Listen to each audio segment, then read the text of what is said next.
We are a certified community behavioral health center, which means our services, which used to look very targeted towards addressing mental health issues and substance use issues, will now be more comprehensive. And we're somebody that they can send their family to, send their loved one to, and get whatever help they need now, regardless of whether it's mental health, substance abuse, or even their physical health needs being met. Addiction does not only impact the individual. I mean, we deal with family members of the person who is dealing with addiction, and oftentimes their struggles are much more involved than the person in the midst of addiction, because they're trying to combat it all the way around. And to address a person as a whole instead of the person's illness is critical, and it's just a huge blessing to get to do that. Like to see the whole person, to have the resources to take care of them.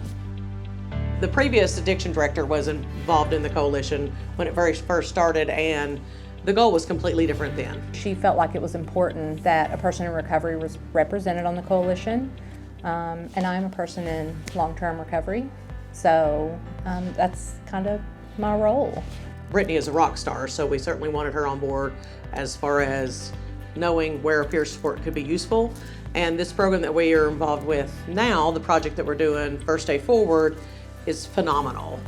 And it's really fulfilling. It's the full circle experience. You know, you're at the bottom, someone walks you through that process, and you navigate a little bit of life, and then you help somebody else walk through that process. The cool thing about the coalition is it's brought partners from health departments, from hospitals, from community mental health centers, from private entities that provide substance use and mental health, from MOUD providers. It's brought us regional jails.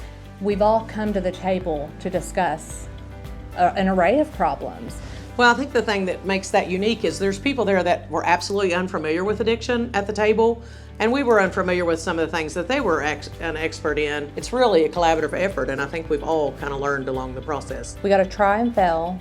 We got to figure out what works and then make it last. I think that's the biggest hope, is to find successes and make sure they stay.